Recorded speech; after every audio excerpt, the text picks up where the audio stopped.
So Steve's on a bad computer, so he can't be the guinea pig today. Ed might be a good candidate. Any other nominations?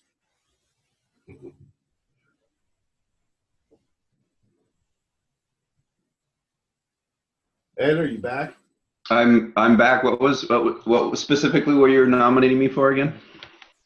Guinea pig to run the wallet from scratch. Yeah, I mean, I have a local node, and I haven't tried to set it up, so I'm not sure what that setup time's involved. I mean, for the wallet specifically. I think the setup's automated, right, Dan? Well, I think it's reasonable to try it. It's NPM. Well, I think it's worth. So this other person that I'm thinking about would probably benefit from having you download the node as well. Oh, okay. Meaning the API side, or you mean a fresh node? Yeah, the node itself. Our node software.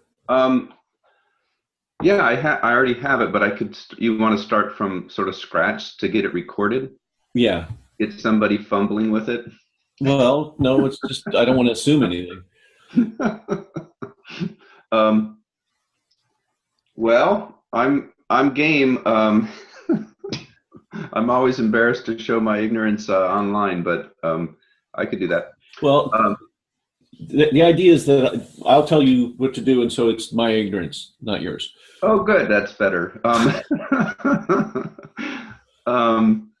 Yeah, I was away from the screen for a few minutes. Was curious about getting an update from Poland, and I saw some of your check-ins and so forth. But is there one proposal now for the wallet design, or are there two or more? There's at least two. Here, that's what I was doing right before I.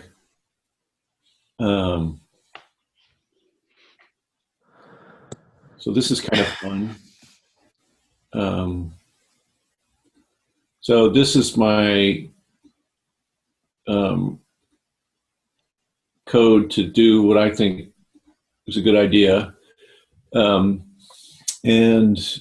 Ovidio is like, oh, we should do some diagrams first and stuff. And I'm like, and I said, well, what's a diagram look like and how do you make them? And it turns out that there's this thing that will take a text format and make a diagram for you. And so I took the log of my code, ran it through some Python to turn it into so this is the log of my code running. This is some Python code I wrote to decode the log, and then this is the UML stuff for that. Beautiful, yeah. And then here comes the Wow. diagram. So this is the proposal I have. There's this thing that I can't figure out a good name for. We'll call it MakeRevXX right now. And you have to give it the rev mint and a wallet check. And so it says make purse, and it gets back the Casper purse. The Casper, that's the thing that pays the validators. Oh, okay. And then there's this banker thing, and he wraps that in a lockbox, which is locker, whatever. It's the thing that does signature checking. And then he sits there, and then rock holder CD4A XXXXXX comes along. And he says, pay for deployment with a nonce and a flow limit price and timestamp term, blah, blah, blah, right? But then there's a signature in there somewhere, right there. And then Mr. MakeRev, blah, blah, blah, blah, takes all that and sends it to the banker box and says, is the signature any good? And if it is, okay, so the signature is good. So I get back this proxy thing, which allows me to talk to the banker himself. So I'll say try pay. And then the banker takes the 4CDA and says wallet check, find or create that wallet. This guy gives you the active wallet. And then there's this thing that says debit, which is if you are the holder of if you're the holder of the mint, you can tell a wallet to just take money out and send it somewhere. And so that's how I'm going to get money from wallets to the Casper purse. And then after all that happens, the make thing tells this guy how much money he's got left over. I need to show how much money he had to start with to make it. There's a couple arrows missing, but Interesting. So can you describe which of these are kind of centralized mechanisms and which ones are a per user mechanism? There would be one of these, make rev XX. There's one rev mint. There's one lockbox contract, which, you know, spawns lots of boxes. You know, there's lots of people. This is just basically a string. You know, this is the person who has the key, whatever. Anyway, okay. There's lots of those. There's one banker box in here. There's one banker. There's one wallet check. There's lots of wallets, and there's one cash purse. Okay.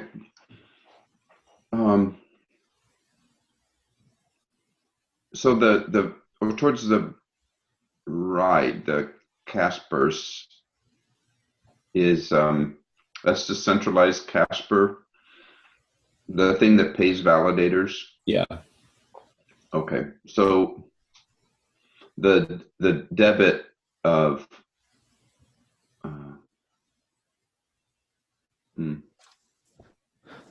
okay, it'll take me a little bit of time to get, because there's some new terms here for me. I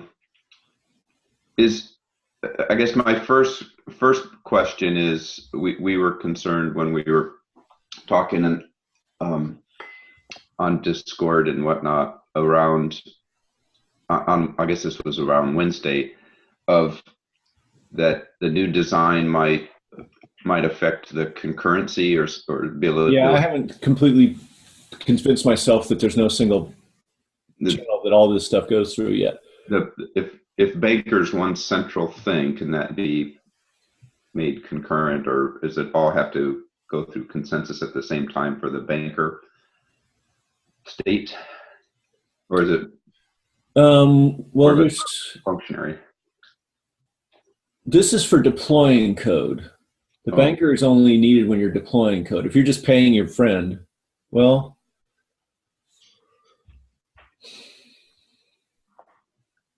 I mean, there's going to be one Casper purse, so in any design that I can imagine. I mean, we got to pay the validators, right? Yeah, so if they're getting paid at every block, that's a lot of payments. Or are they just getting paid when they, well, I guess, are they just getting paid when they unbond, but something's tracking every block? Yeah. Well,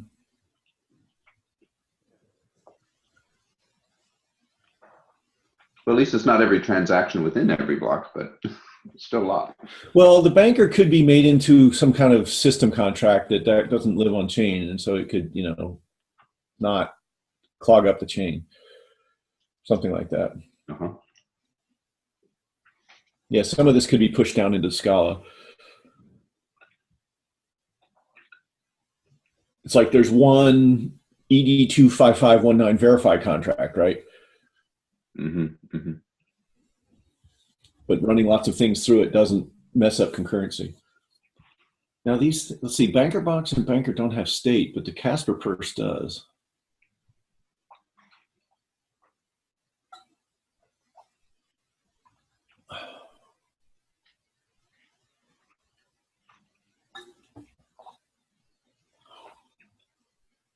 So I was thinking one way to sort of shard or subdivide some of these purses is you could do the trick that distributed hash tables do to sort of divide the address space some way. I don't know the details, but so that, you know, some addresses are handled by some Casper purses and other addresses are handled by other Casper purses. But I don't know if that scales or not. You have to sort of be able to look them all up, though, don't you? Yeah, but if you... maybe that could work. I don't know, Dan. Anyway, yes. More thinking to do. The other, I think it was in Discord, I saw, Dan, that you were concerned about object capabilities not being part of the architecture. Is that still a thought, or do you still have concerns about that? I have addressed the concerns to my satisfaction. Oh, okay.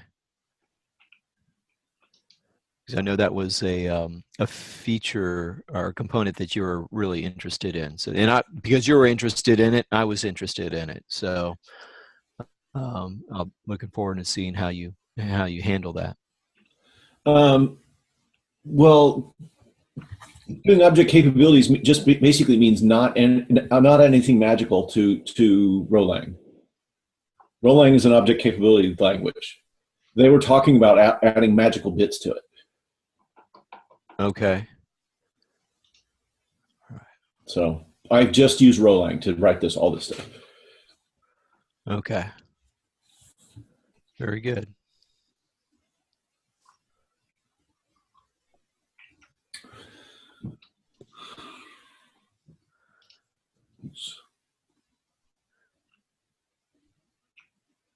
Oh, I see. So right. Okay. Meanwhile, somehow my test is failing. It was working for me. All right. Setting that aside.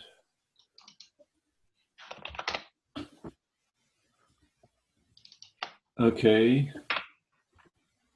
So Ed, I would like to see your screen while I have to help you install this. Okay. Let me clean my desktop of some things. See what I got going here.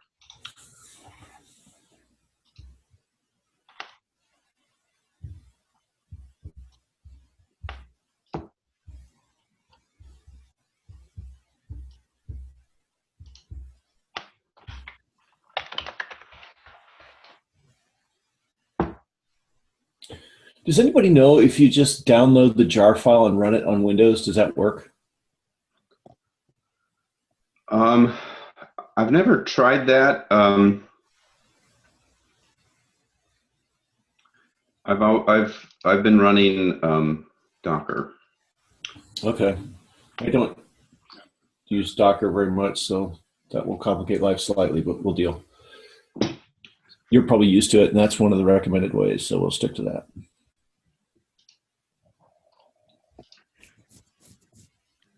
Okay, well, let me share the screen. Let's see. Now, I told this guy all he needs is npm install, so we could skip that part. Why don't we do that? Why don't we skip the node installation stuff? We'll see if your node is close enough.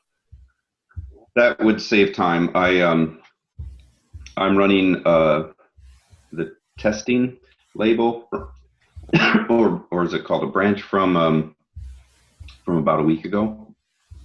Maybe it was Wednesday night, Monday night. All right. Well, we'll record the git hash of whatever you're using. Just to be clear.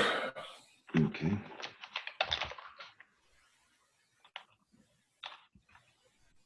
So first thing I'm going to start it up so that it's doing Casper stuff.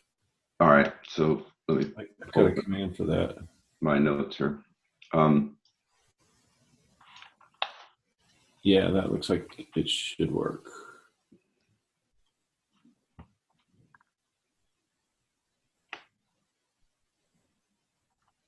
Oh, it's interesting. It's doing a. Oh, really? Sorry, I'm pulling the wrong version. Let me cancel that.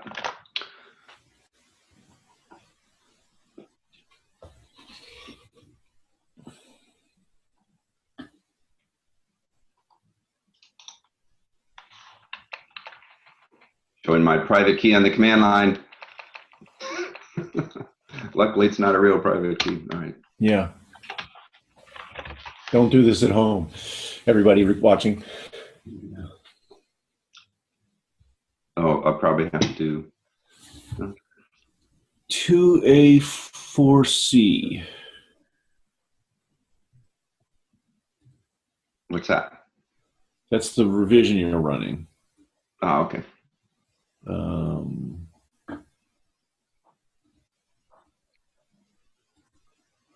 I'm just going to look at commits here.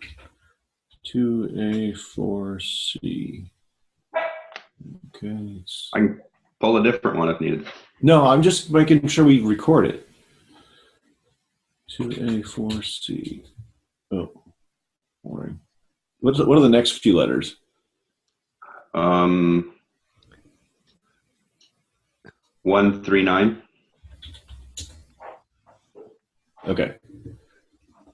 I'm putting that in the general channel, for better or for worse. Okay. All right. Seems happy. So you have a node. All right. Then go someplace where you can type npm enter and it'll do something npm-ish.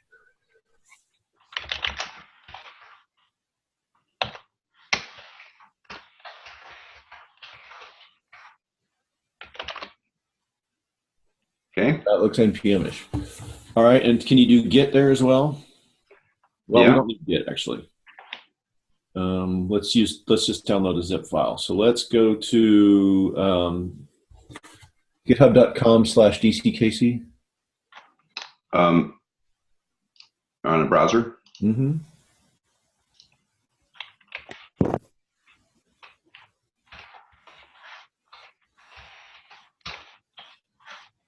Okay. Yep. And hit repositories, yep. And hit RChain API. And then change the branch. Oh boy. What have I? Try CLI. 3 days ago. That ought to work. Okay, and then the green button there at the top. Yeah, let's just download. Use it. Hit download zip.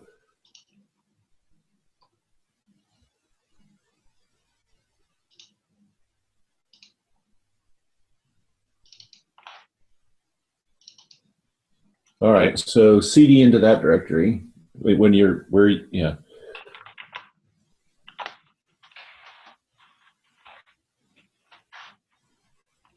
Why didn't I like that? Oh, it says zip. I need to unzip it first. Right. Okay. Fun with Windows. Yeah.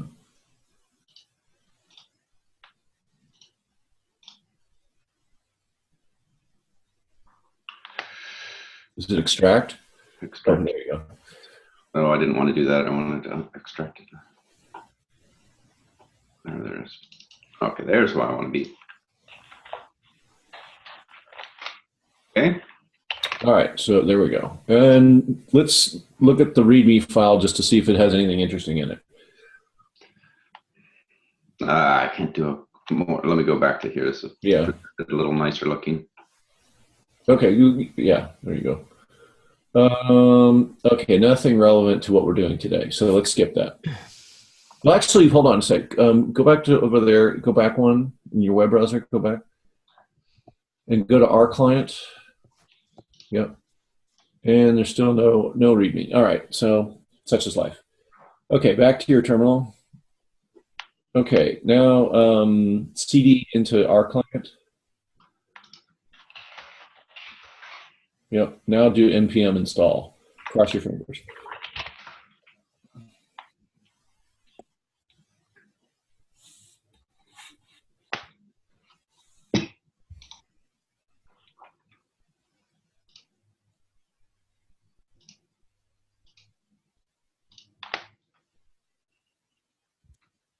Wait, no, okay, the progress was funny after I changed the fonts. Okay. No, it went into compiling C mode where it can't do nice progress bars, I think.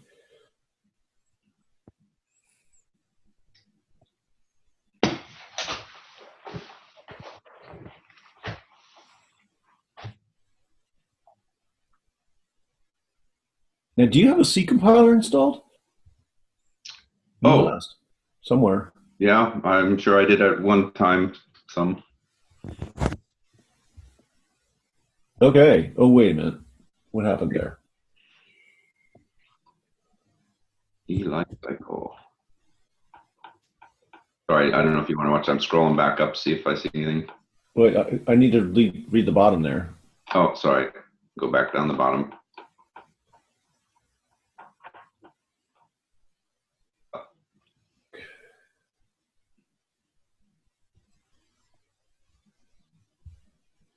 Failed the RChain API post install script. This is probably, hold on. Rolling back. The system cannot find the path specified.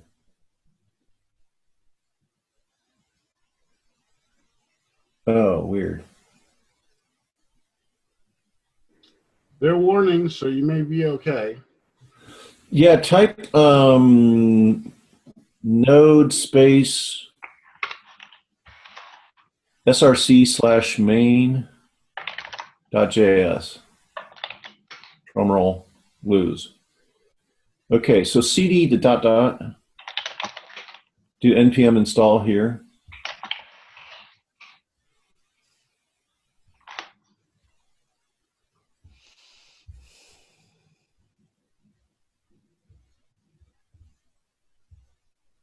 The post install might lose here as well. We might have to edit the thing a little bit.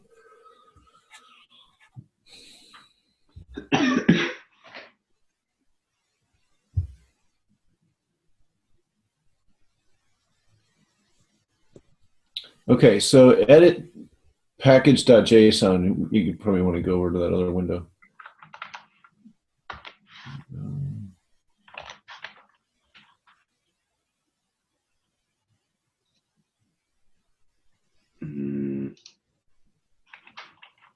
You had it in your Explorer window. Anyway.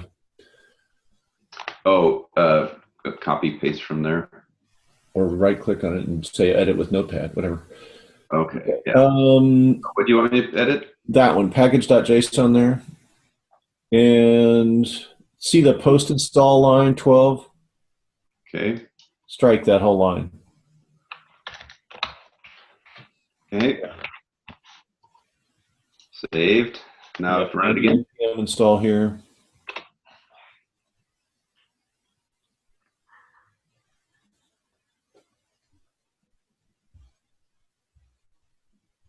I think that you won. So now cd into our client. Now do npm install here.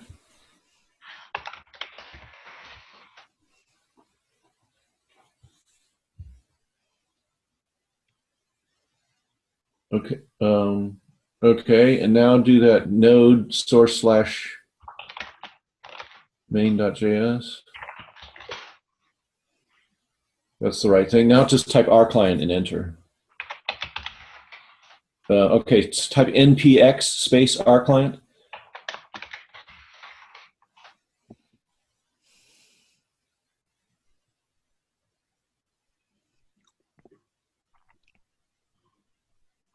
Okay, that's different from what happens to me. All right, so we'll have to do the node source / main.js to run it. That's cool enough. Okay. Do you want to import a JSON file or keygen? Probably keygen, huh? I have some, either one, keygen's easier. So let's start with keygen. All right, so node source / main.js, keygen, and then the label. Do I have to, is it just the label here, like that? That'll work.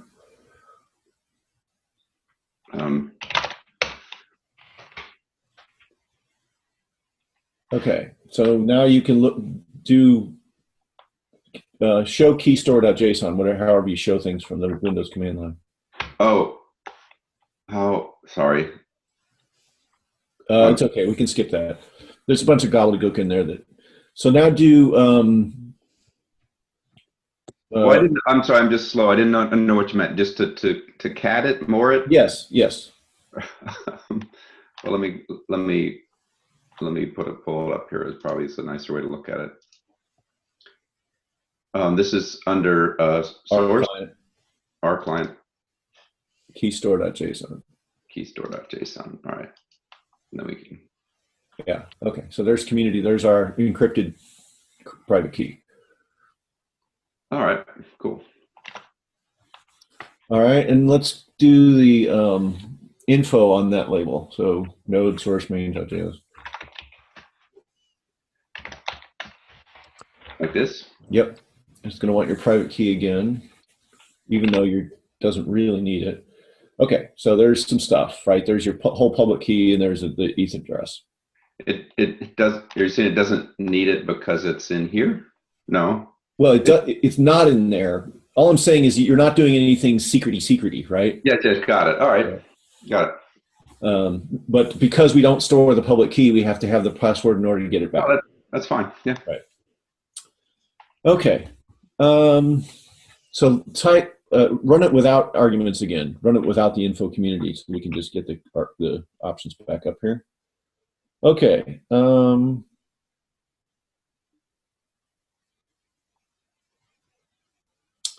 We didn't put any. Oh, at this point, right? We can take that ETH address and put it in the wallet's wallets.txt file and restart your node. Okay. Let me remember where that is.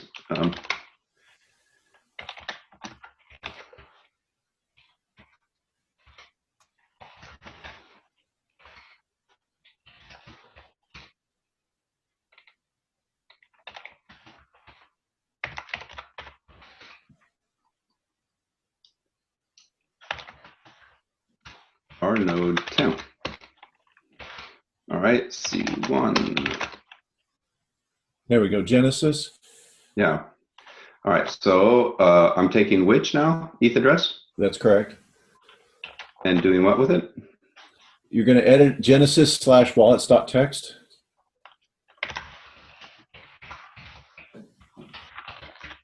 Two L's. I'll do the backslash thing in case it matters.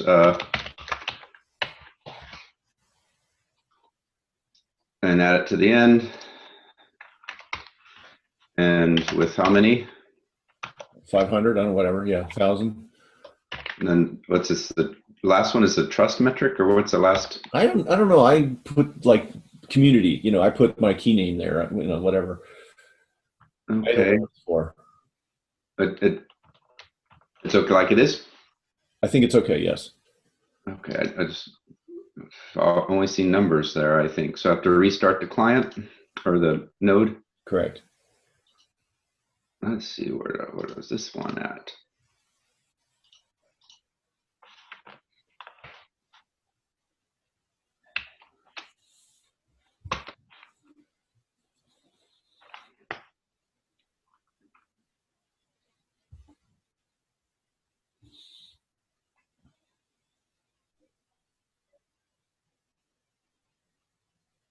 So far, our JavaScript code has only been computing locally and writing the files. It hasn't been talking to RChain. In the example, yeah, okay. So there it found the wallets.txt file. Oh, sorry. Want to see more? No, well, it's not ready to talk to customers yet, as far as I can tell. Not listening. Oh, approval block. Yeah, I think we're ready to talk to customers now. All right. Yes. Okay, so now let's do balance community. And again, we shouldn't need your. Oh, frapnel. Oh, I got to deploy the. No. Oh, yeah, you're right. Tools. Is deploy tools.row or something like that? It's register tools.row.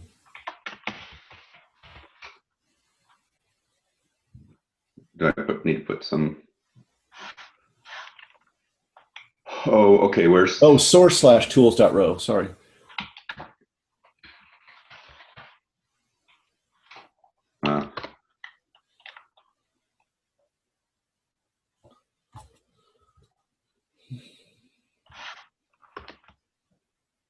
Let's look at the output just for grins.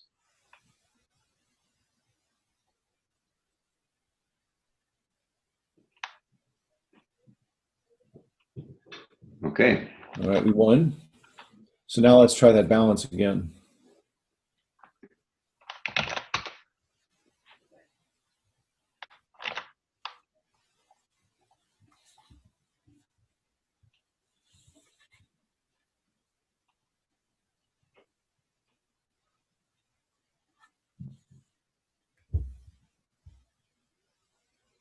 Yay. Oops, no, that didn't Oh. quite work. Nothing registered. It expects you to claim the wallet first before you can find out the balance. There? Yep.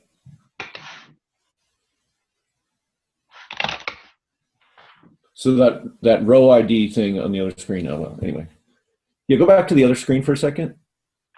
See where it says. Oh, it scrolled off the top. Yeah. See where it says get balance and then row ID BA blah blah blah. Yeah. Yeah. Yeah. That's the URI derived from your key, and it went to find your wallet there, and it didn't see it. Okay. So now we got a different problem, so we got to give it more phlogiston. So run that command with I don't know if you can put it after community. -- flow and then big L limit. I think that's it. Equals, yeah. I'm not even sure that's enough, but let's see. No, I guess it has to go after claim.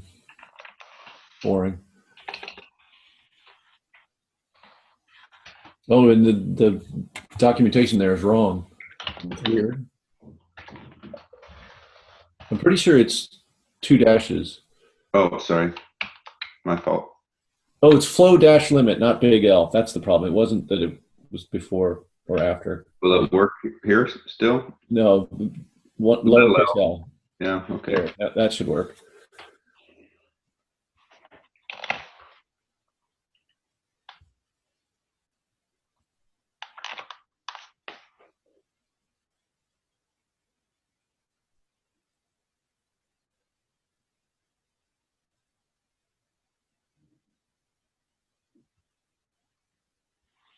Okay, so we claimed your wallet, claimed the sort of Genesis balance. Now, yeah, and you're going to have to do the flow stuff.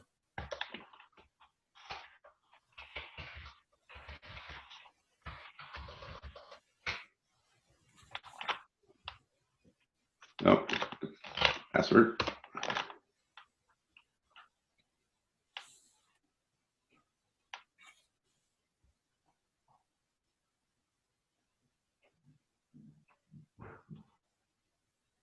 Oh, what the heck?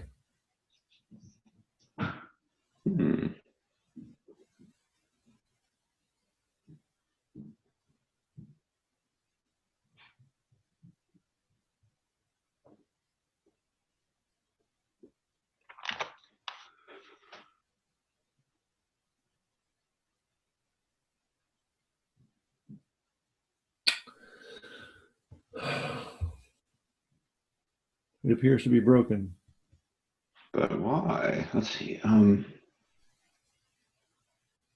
Maybe it's the sequence we did things was different, and No, I think I might have not checked in the latest or something. I'm noticing that the previous command where we did the claim, it did not print out the URI, and I think in the version that's working, it prints the URI as well as the Ethernet address and the public key. Ah, boring. I wonder what version I have checked out.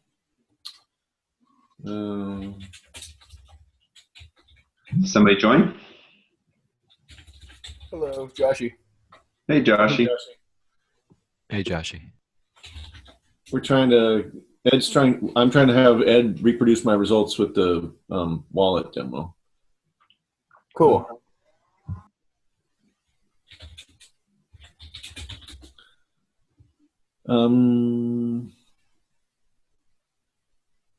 Let's see. Can you find the zip file you downloaded? Yeah. because it's going to have a Git hash in it. The zip file itself, or The name of it is going to have. I thought it would. I didn't think it did. That's interesting. It just has the file name. Interesting. Oh, that's kind of rude. They don't give you the. All right. But we could look on GitHub where it was. What did we do again? I'm trying to remember. It was. I'm looking now. Okay, so you picked the CLI branch. So you've got 9.4f, 9f4, blah blah blah. And what the heck? So that's different from what I've got. Oh, they're done since then. 9f4. Yeah, the very next commit is our client claim. Oops, method name. all right. Well, I can pull down something else and run this again. That's fine. Let's see. That's voting. Grab the map. What? Wait a minute. Why is? Did I not push the master?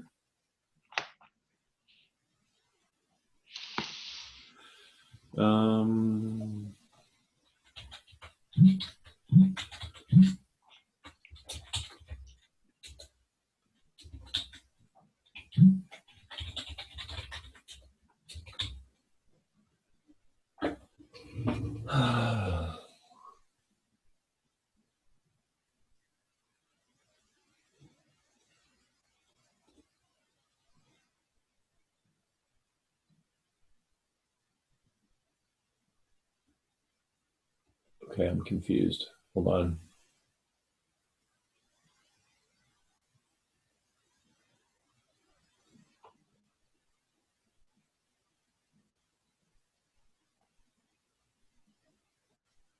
Oh no, oops. Method name is the 9f4.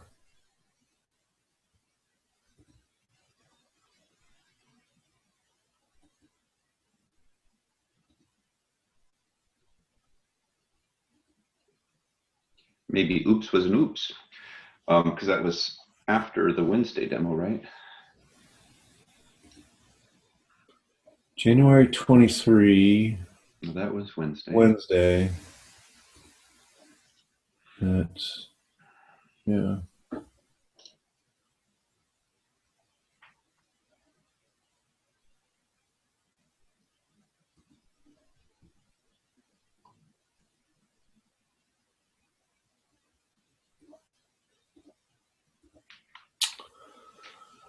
Oh,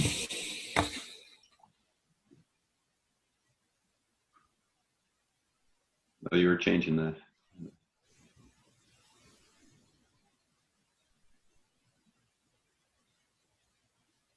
Change the signing method too, then okay.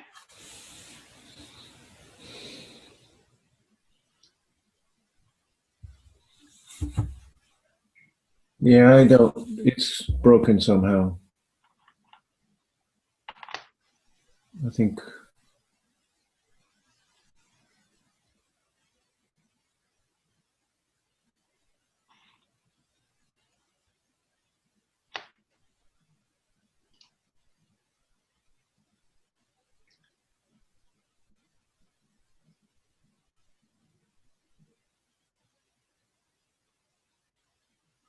Nothing registered at that URI. So that's KUDD. So we look back up on the log to see if it went somewhere else. Well, KUDD is the tools thing, I think. Oh, I'm sorry. Then BAP. Yeah. So should we look at the BAP was used earlier?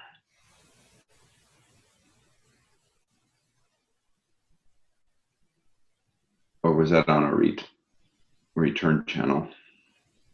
Let's see. We were saying that. Info is supposed to give you that. Try the info command.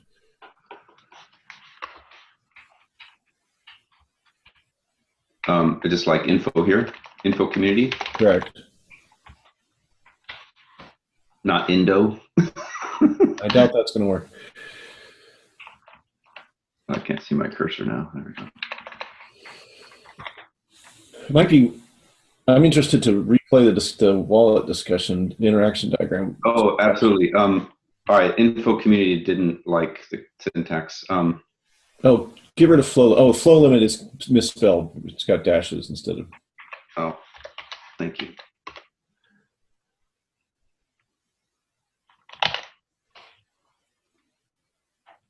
And it doesn't show the URI. Boring. Okay. All right. I think we're kind of reaching diminishing returns. I don't know why it's broken. Okay. Well, that was good. It was fun. I'm happy to do it again. Okay. Maybe I'll get more energy or something like that.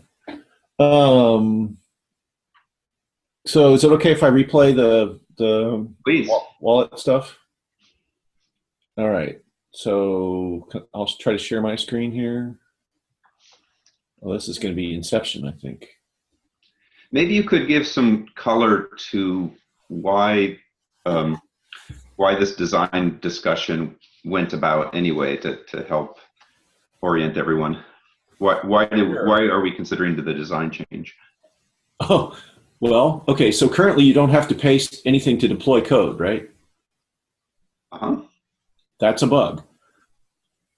Mm-hmm. That's why this discussion started. Yep, it's a feature. This just wasn't implemented yet. Right.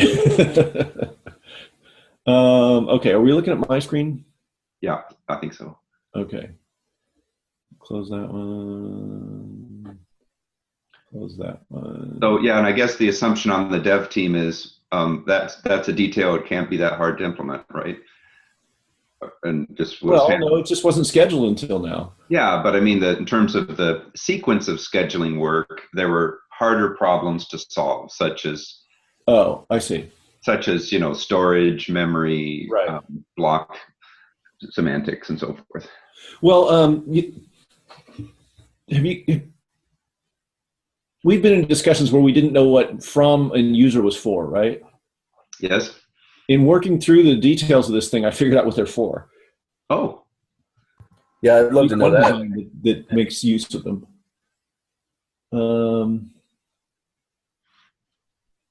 Yeah, I thought user was completely arbitrary. Well, like I said, you don't have to pay for anything, right? Nothing is checking your deploy parameters that have to do with payment. Okay, so what's the next step in orienting people here? Well, so concurrency was another issue with. Yeah, but that's after you get into the details of what the heck we're talking about here. Okay. Um, and then purse security and object capabilities, et cetera, around purses, right, was another concern. Yes. I feel like that is not a hard problem to solve, though, right? It wasn't done right, but we can make that part done right. I believe I've solved it. I don't know if anyone wants to look into that. Yeah, I looked at your solution, and I think I even commented on there that I think it's a good one. Right. And I had a different one that I think would work if Rowline worked the way I thought it did, and still sort of think it's supposed to. So, but either way, yours works now. So I don't think purse security is a blocking issue. Right. That's a relief. Good. Yeah, and I managed to use the Rowline test harness now. So. Oh, I would love to see how to use that. Well, this is a smaller case. I've got both. Okay, so. Dan, could you make your browser window bigger and zoom it up one or two? Just help our reading. Thanks. Okay, so let me see what I've got here. Okay, so this was my test case sketch. And what I did was I just jammed it right into the Make Mint contract. Right? So when you load Make Mint, it would print all over the screen and everything, right? I totally believe you. I never experienced that, though. Okay. So I could just rnode eval this file and you could see the bug. Right, but that's not the way you want to do that's monkey testing, right? The human has to check that. Right, right. Okay, so then this is where I turned the sketch into an actual row spec test that the machines will check for us. So I got rid of all that. Oh, I see. You were saying that code you were showing us printed all over the screen because Yeah, it does all this tracing and stuff. All your yeah. Oh, yeah. Right. I got you. And so, you know, the real purse thinks the New Balance is, and then you have to eyeball it to see whether it's 10 or 15. Mm-hmm. It's supposed to be 10, by the way. Okay, so then when I made it into a real test case, I took all that stuff out, and then Ooh, we have standard log now? we do. That's It's not cool. very good, though. Where does it go to?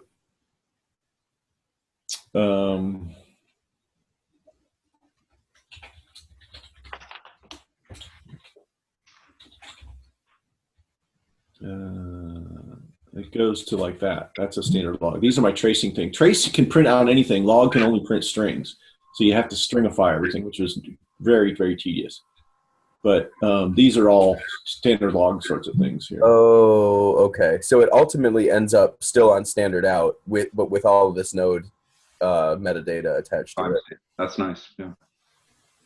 Yeah, I'm not sure about the full design. It's just I was sort of doing a little monkey see, monkey do.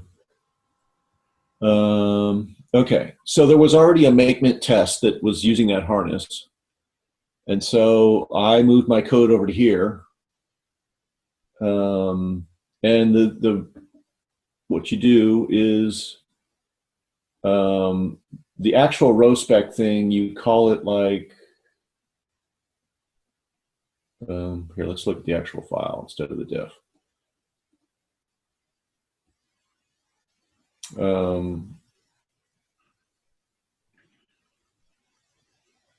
No. Well, for starters, you had to new something, right? That was the wrong one, sorry.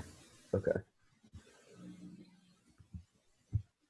Okay, so you look up row spec in the registry, and then you call row spec test suite, and you give it a setup function and a set of test functions. Their labels and contracts, whatever. Okay, so setup is some process that Setup, he's going to go grab make mint and make 2 mints and give those to all the tests. okay. So each test gets a row spec thingy that does magic things like, you know, assert and stuff like that. And then it gets whatever setup created, and then it gets an act. Okay. So these are the existing tests. And then I did my row spec, and I wanted mint 1, but I didn't care about the other one.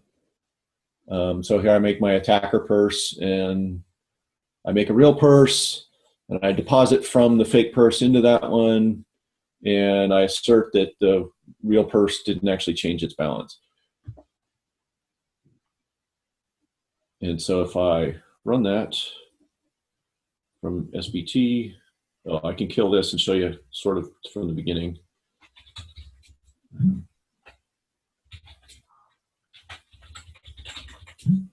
What? Oh. To be somewhere in here. But this is just like typing SBT on the command line, but I'm an Emacs addict, so I get a little bit of stuff around it. So can you use these features without SBT, like with rnode eval, for example? I don't know how to use the registry from eval. Maybe, yeah, maybe it would work. I'm not sure if row spec is in the Genesis contracts though. So you'd have to. Anyway, project Casper, and test only.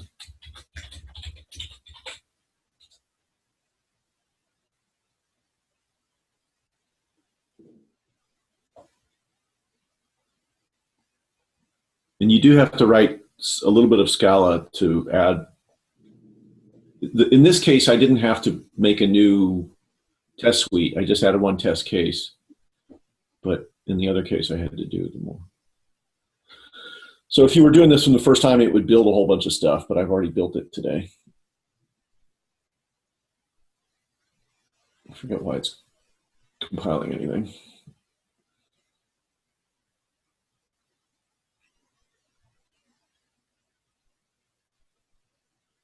Yay.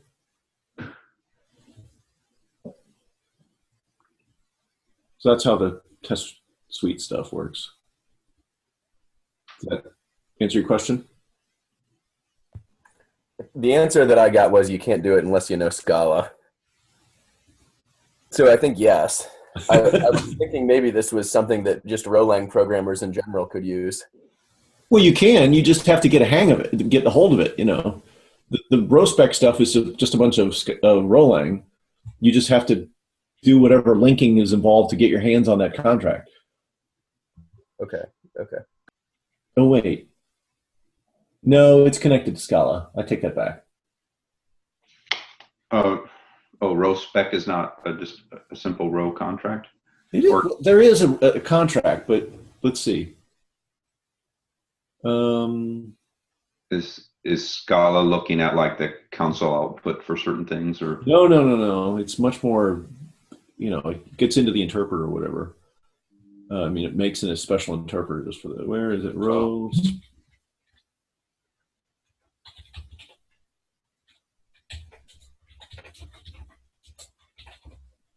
So this is RoSpec.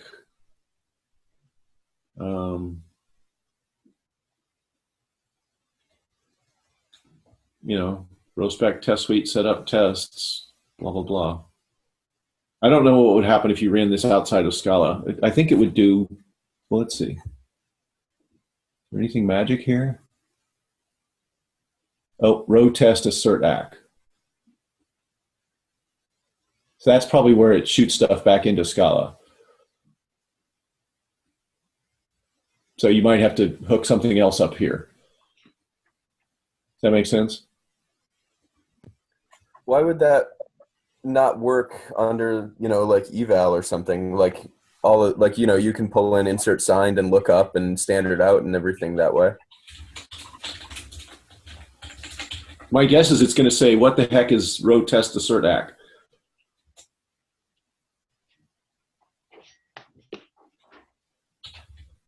Doesn't know std log either, unless you're doing testing. So if we just...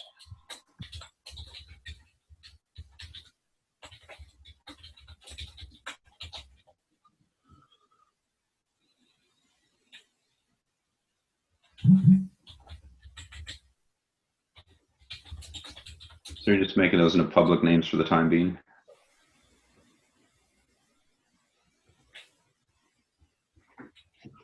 So it runs, and then what does it show? Oh, well, it defined RoSpec. Thank you. We didn't ask it to do anything. Yeah, right. Okay. So it's a pile of Roland code, and it's got a couple of widgets that connect to Scala for connecting it to Scala test harnesses. But you can, I could just put,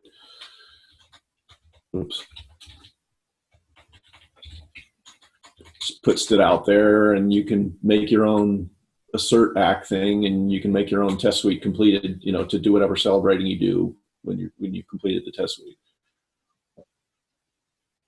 You might even be able to make them into arguments here or something, who knows. Yeah, in fact, that's the way it should have been, because as it is, these are ambient authority, which is icky. All right.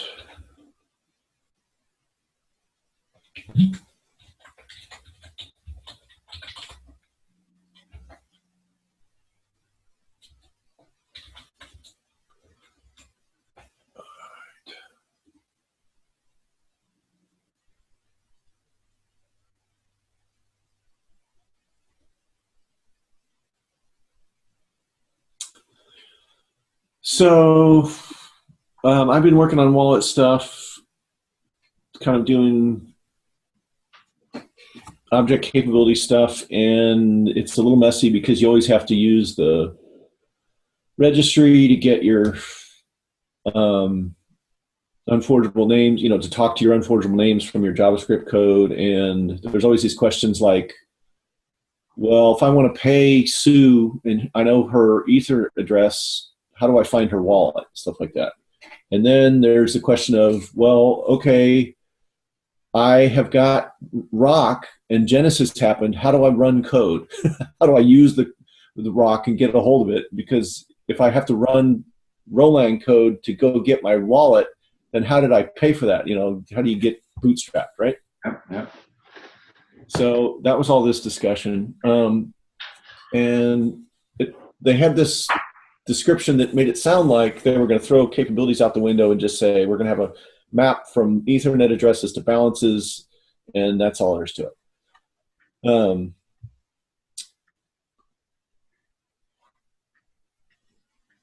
And then I kind of looked at it from a different angle.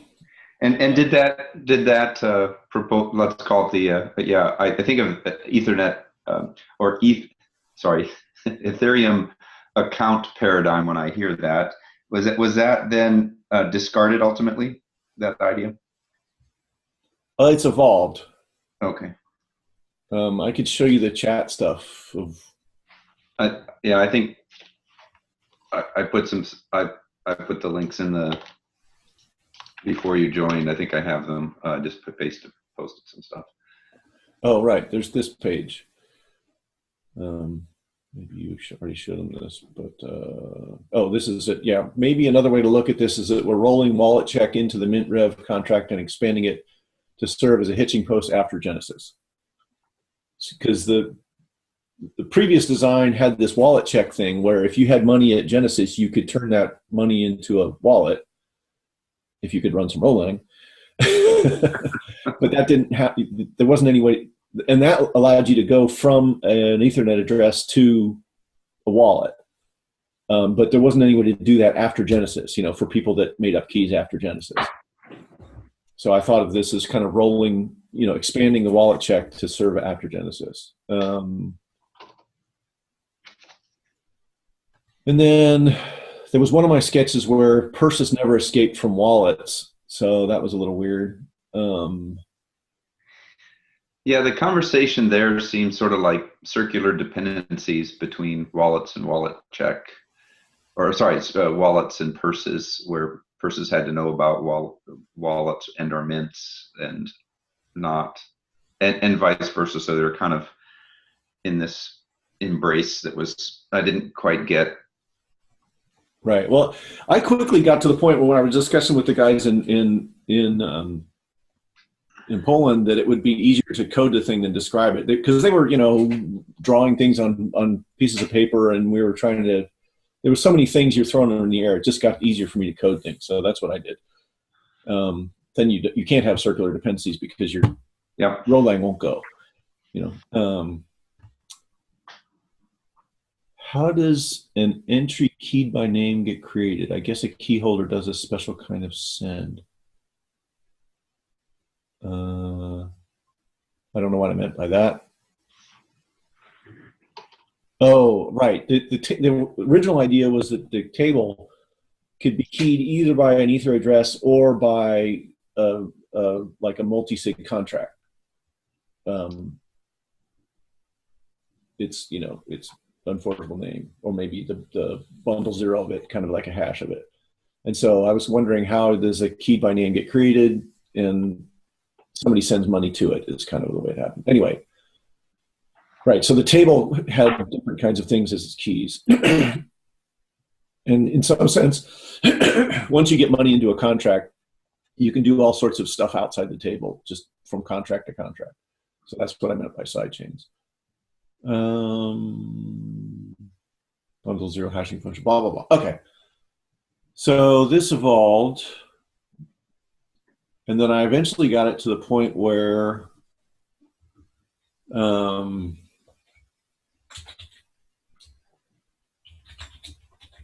I can't figure out names for all these things. I have the code running, but like there's a thing called Rock Wallet with it should probably be called Rev Wallet, but I'm not sure. Marketing will fix those things. No, naming is incredibly important. It's one of the two hardest problems in computer science, right? Naming, cache invalidation, and off by one errors. Yeah. No, naming really can help people understand or be very confused. Exactly. Yeah. Yeah.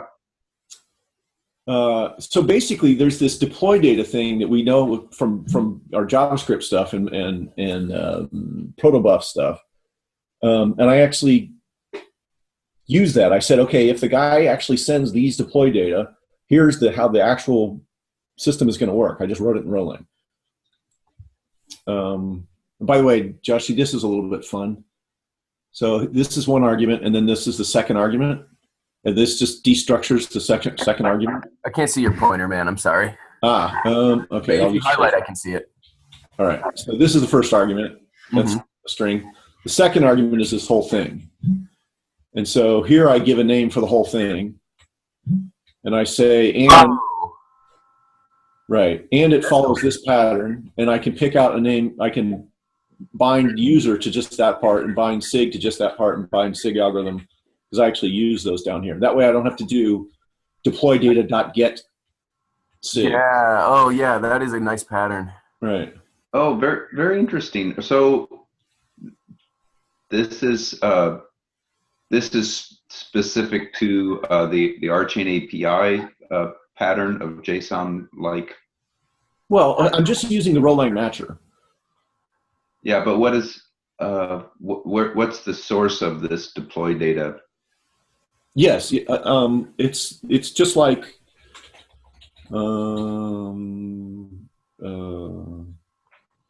My instinct was to write up a tiny snippet that shows how to match on full name and bind full name to a string, and then also like bind first name and last name at the same time. Yeah. Right. So it's this data structure that, Yeah, I recognize also the data structure. I'm just wondering where you're getting the instance of it in this contract. That's in the test case. Okay. So someone's going to call this contract that's named self at the top of Dan's screen, and they're going to send in whatever, but he's going to pattern match and only actually do something if whatever they sent in matches this data structure. Okay. And the part that I thought was cool about it is that he's binding the name deploy data to the entire map, the entire structured thing, but then also with that little and connective, making sure that the individual pieces match the right formats and get names bound to them when necessary. The entire signature in the payload or payload signature as well, if you will. Mm-hmm. Wow. Yeah. So that was fun.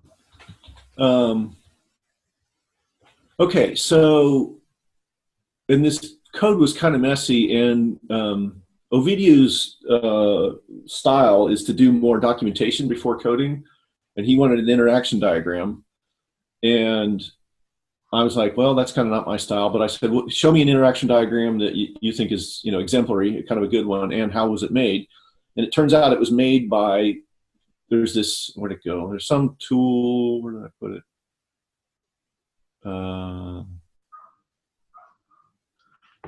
Where you it's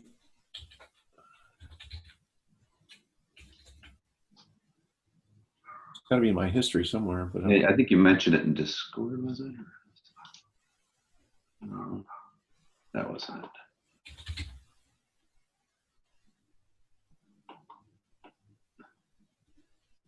Had UML in the name, so I liked it. Yeah, this thing. Oh, Planet UML, or Plant UML, okay. Plant UML, yeah, of all things.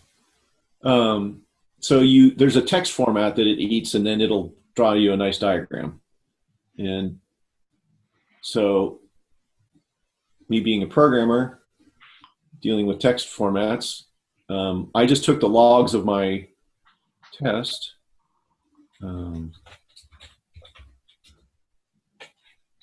So I took the Oh, I killed all the rest of it, but I kept the test log. Where's that gist? Well, let's go back to, I got this up here twice, don't I?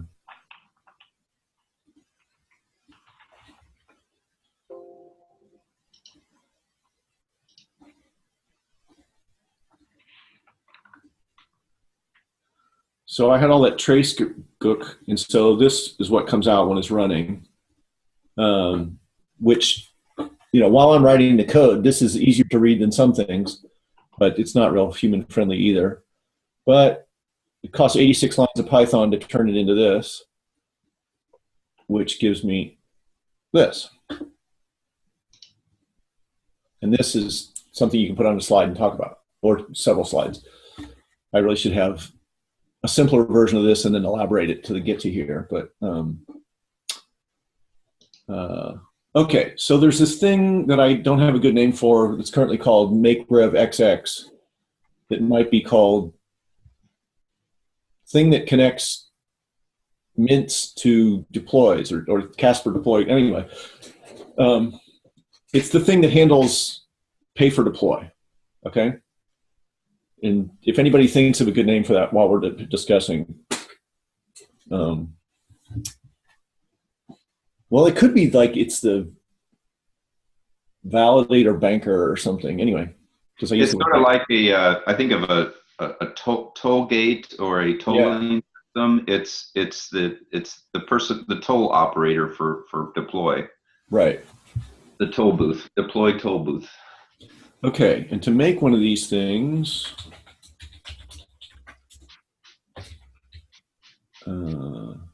The gatekeeper.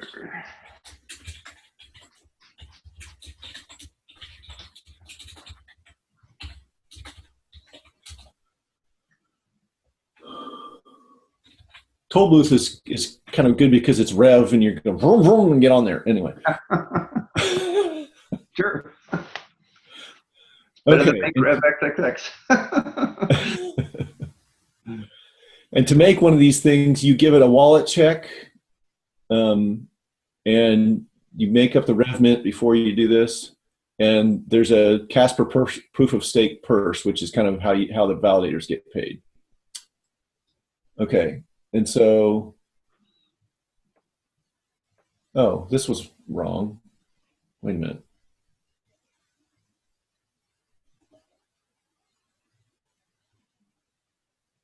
I don't do make person here, but you pass in the purse. All right, so that's a lie. This first part's a lie. It's just an argument. Okay, anyway. So this guy's got the Casper purse that the money's going to go into after you paid for something, right? And then the part that really merits its own diagram is this lockbox stuff.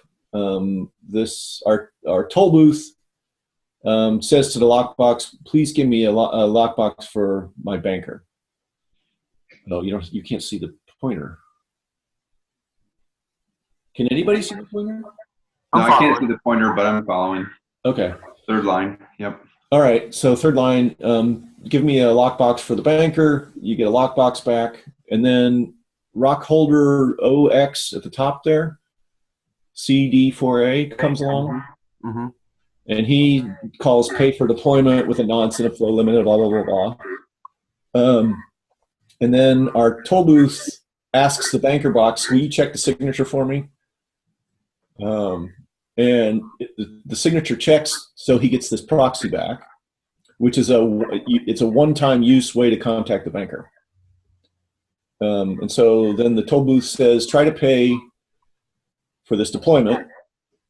And then the banker looks up a wallet, does a find or create on that wallet, using that Ethernet address.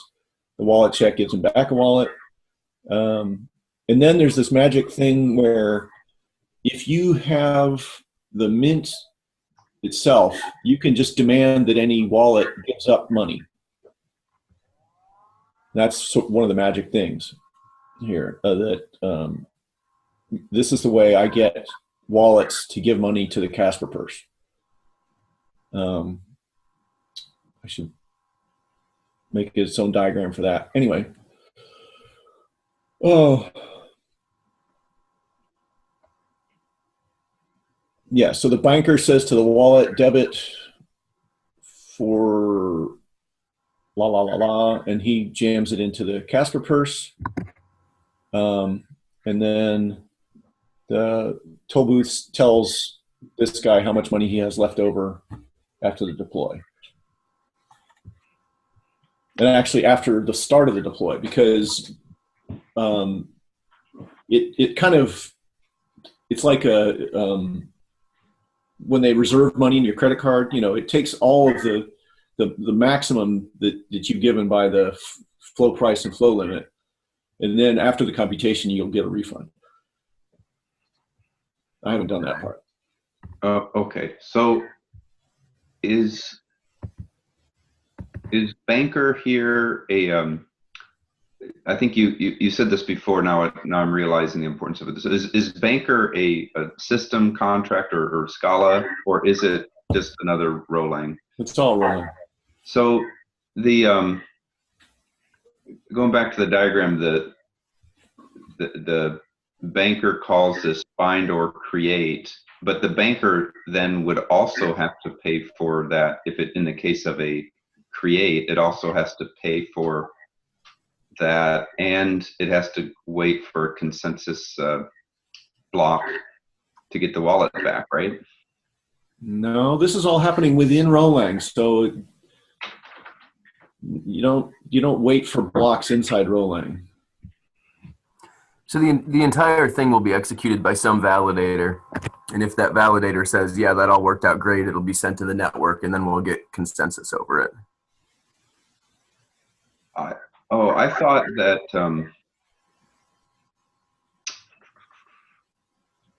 okay.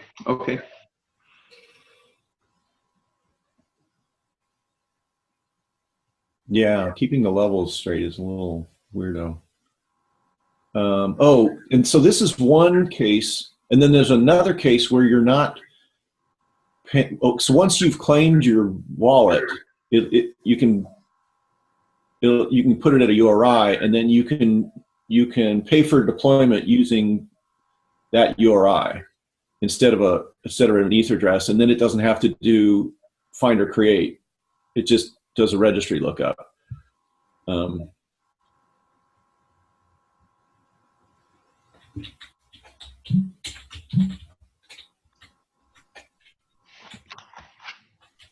Yeah, so there's the from thing can either be a rock address or a wallet.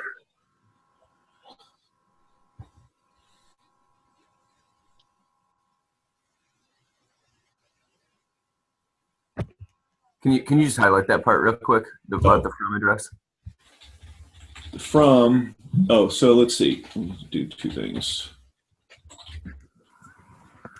So I wrote this informally.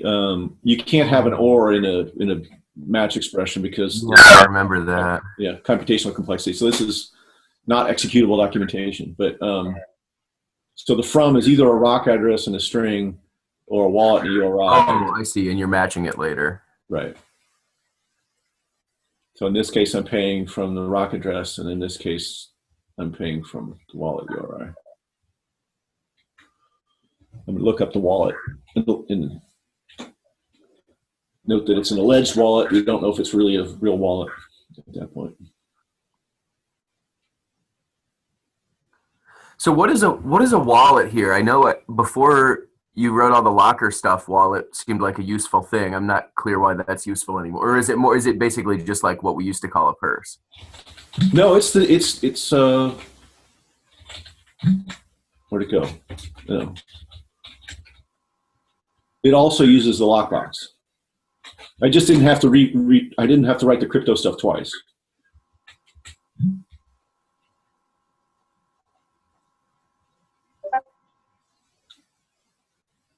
What I need to do is mix this into Basic Wallet. What this does is it acts just like Basic Wallet, except that it has this debit thing. So I thought the whole point of writing all that locker code was that the entire concept of Basic Wallet could go away, because Basic Wallet essentially wrapped a purse with crypto, and Lockbox wraps anything with crypto, and a purse is an example of anything. I thought that's how those pieces were going to fit together.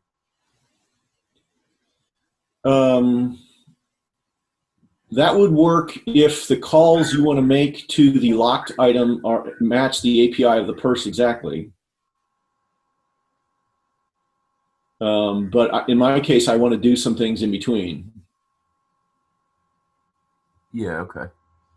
I mean, partly it's just stuff like this. Instead of returning an empty list, I'm going to return error overdraft, which might be dumb. But Josh, the concept you're describing sounds valuable, that if we could have an interface that purse complies to, and that other things could comply to as well, that says, yeah, I'll allow myself to be locked in a locker. Oh, but in particular, a Rock Wallet has this debit key thing.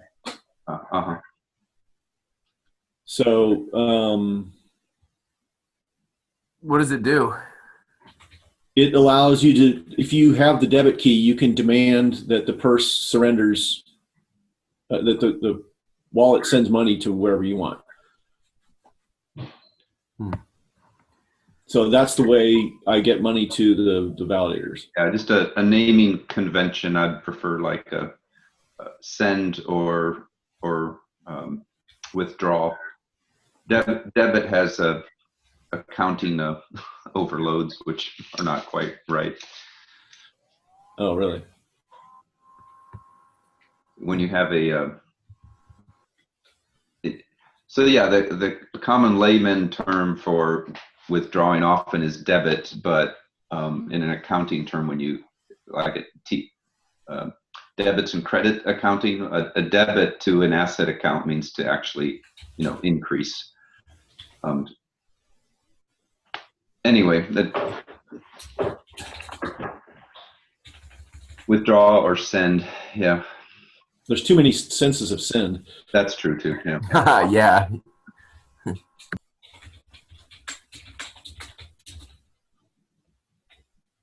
Withdraw rev? Oh, debit key. Okay, because that's a one-time use capability. No, it's a that took some doing to figure that one out. It's kind of like the way the purse security thing works. Where'd it go?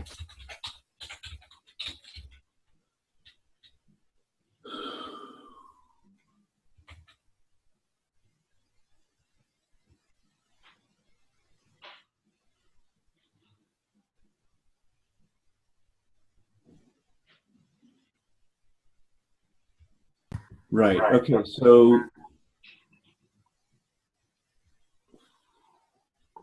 who is self in this case? The wallet check. So I think I'm missing an important detail here, because That's not good. and I don't know exactly where to start at it. So maybe here though, my understanding of the locker was that it locks up essentially unforgeable names, which represent object capabilities. And then whenever I sit down at my computer and want to do something on chain, then I deploy Rolang that essentially pulls my capability out of the locker, or, the alternate pattern is also fine where it sends something in. But then the code that I've deployed just calls whatever interface the name, the capability that I'm using provides. So like a purse provides a certain interface where you can, like transfer funds or check your balance or whatever, and a voting capability would provide a different interface where you can cast a vote or maybe see who's won the election or how much time is left in the polls or whatever. But that the locker locked those things up in an abstract way. So I don't fully understand what the withdraw key is. Maybe it's like a way to make sure that you can demand money from people when they've run code or something, but I don't see why regardless of what arbitrary thing it is, I don't see why it doesn't work with the, vanilla locker pattern.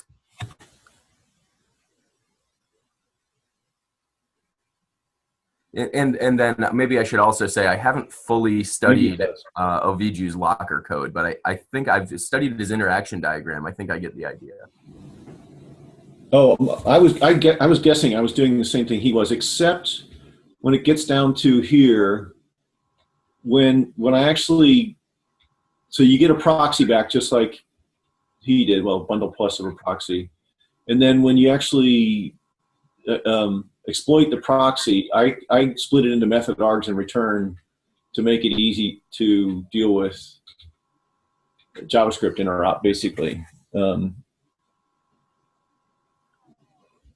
That might be more trouble than it's worth. I don't know.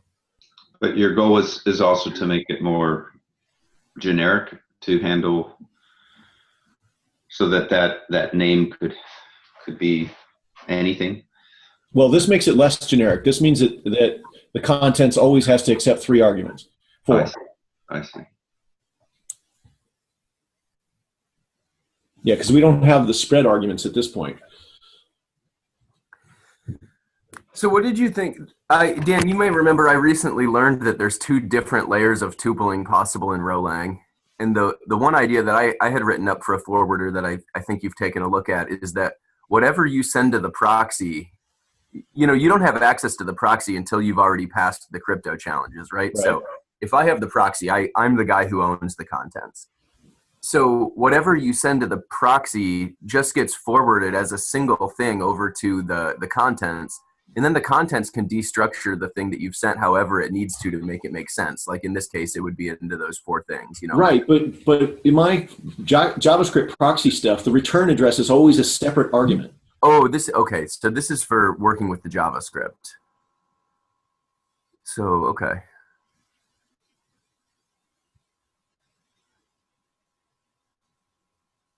And I could make that, the caller of the lockbox's problem. But I'm always the caller of the lockbox, so I didn't want to. Yeah, no, I mean, I totally understand that. I just think that the order in which we design stuff should be like Rolang world first, and then the JavaScript, should take whatever the best design was for Rolang and make that usable for the end user. Yeah. So and I totally agree. That's always us. And if that means more work there, that only shoots ourselves, at least in the short term. Yeah, but as I'm explaining it, it's becoming clear that there's A, this should be split into 2 layers, and B, this diagram should be elaborated a little bit at a time, not just like, blammo, here's the whole thing in your face. In other words, I should do an interaction diagram of just the lockbox and an interaction diagram of just the debit key thing and stuff like that. It'd make a good slide deck. Well, then you could, several diagrams around Locker. You could essentially show the whole protocol of happy path and failure modes of Locker and so forth. Yeah. A lot of work, perhaps, but. What's a ridiculous amount of work is getting the signatures to check when you're doing your testing. I had this loop going round and round and round where I was like, okay, because my JavaScript code can generate signatures. So I would take the hash and stick it in a file and, use my JavaScript code to generate a signature, and I'd stick it back in there, and then it wouldn't work. And I'd look at my trace. I'm like, wait a minute, the hash changed again. What's going on here? Oh, it's doing a new, my hash is depending on something that's different on every runtime. I got to change that, so. Play it with a fixed timestamp or something. Yeah, it's like, oh my gosh. So for example, testing of random numbers. You need non-random numbers or something. Yeah, the proxy comes back over this channel. Fake unforgeable for testing. Yeah.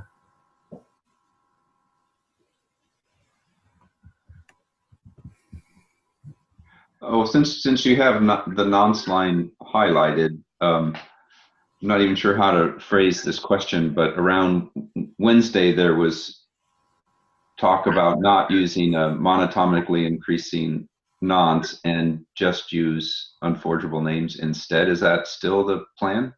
Yeah, that's my plan here.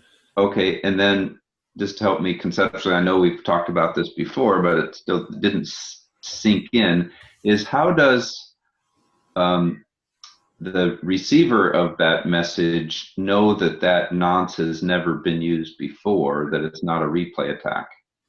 They don't know that it's never been used before, but they do know that whoever made it up made it up. In other words, a bad guy can't come along and Yes, okay. if you try to replay something, your proxy will go get sent to the guy who made it up and not to the bad guy. Okay, and it doesn't leave. It's Wait, Dan. I don't think that's right. I think that's the logic Aviju was using. That's wrong, because sometimes, you know, I can send a perfectly legitimate transaction that I meant to send and fully intended to send that pays you 10 rev for something you did for me, and then the bad guy can come along and replay that and pay you another of my 10 rev, which is not what I wanted and is still an attack. Well, how did he get a hold of the channel? Just by, you know, intercepting my message over. Maybe he's my validator or something. He just replayed exactly what I deployed.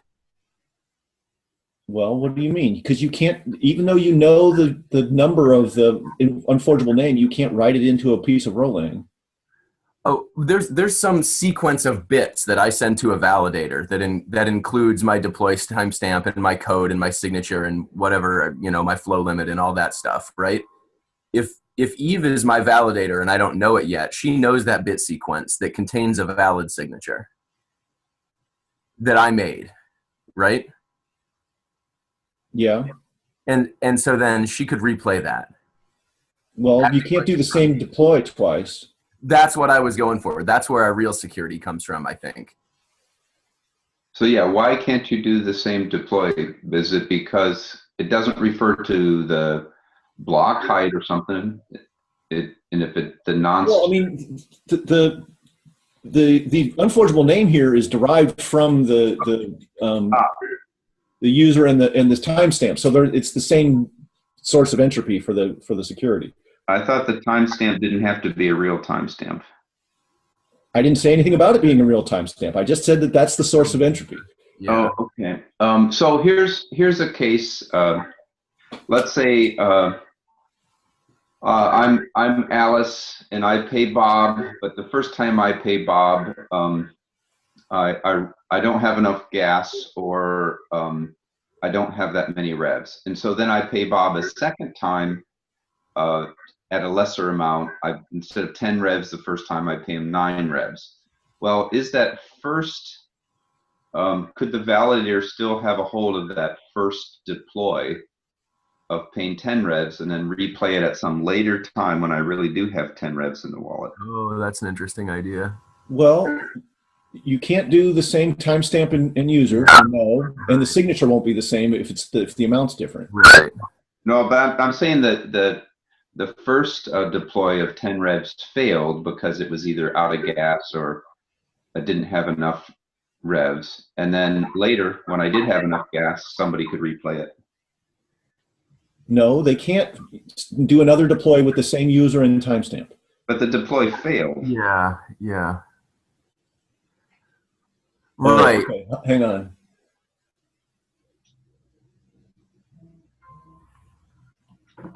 Yeah, that's an interesting attack, Ed.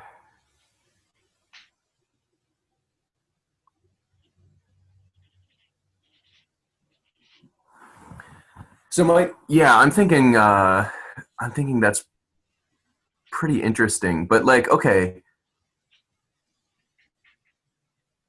So if the first one failed and then Honest Alice goes and she's like, oh yeah, of course that failed. I made a mistake. Let me just try this again with the right amount of rev.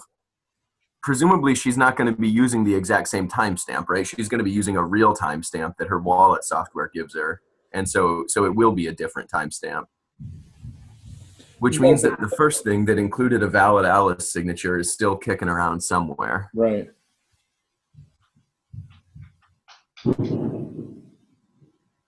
So it could be that the timestamps really do have to be real, somewhat real. I don't know. Interesting, because whatever the maximum latency is the maximum time you can have an offline signature. Yeah.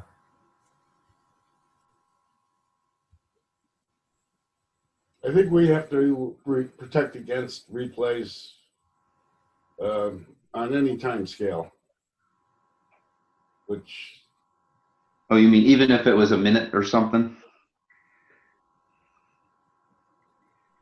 yeah, I mean, it's still a vulnerability. I mean, if somebody tries to replay stuff, there could be some advantage. Yeah. So, I mean, what security doesn't have use the nonce to protect against it? Well, but the problem here is that there's two senses of replay. I mean, there's no system where if the receiver didn't even hear the call, they can know that they should bump the nonce. Yeah, that's a great point. That's actually a problem even if we did use a sequential nonce, right? Yeah. Oh no, it's not. The monotonic is nice because like if Alice submits a transaction with nonce 100 and it fails, and then she submits one with 101 that goes, you can't then replay the nonce with the transaction with nonce 100 because it's less than 101. Which so like you're allowed to skip nonces in the monotonic system and then not go back to earlier ones. Yeah. Well, meanwhile, but in any case, if Alice just sits there and somebody gives her money, the problem is still there. Okay, wait. Talk us through that again. So the scenario starts the same. She tries to make an honest transaction, but due to mistake, it fails. Then what happens? Yeah, she doesn't have. She tries to pay 10, and she doesn't have 10. Right. And then But she gets see, bored, I walks think away, and then somebody sends her $20, and Uh-huh. then the bad guy takes her $10. Yeah, or the bad guy sends her $10 to wherever she was trying to send it originally. Oh, that's true.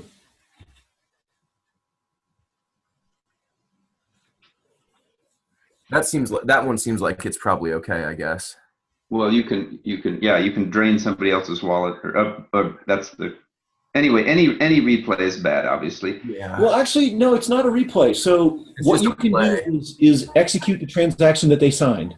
Yeah. You can only, that's all you can do. And so you just have to be very careful. Once you've signed a transaction, you really want to do that. Okay, can you instead could the wallet software replace and use the same nonce value again?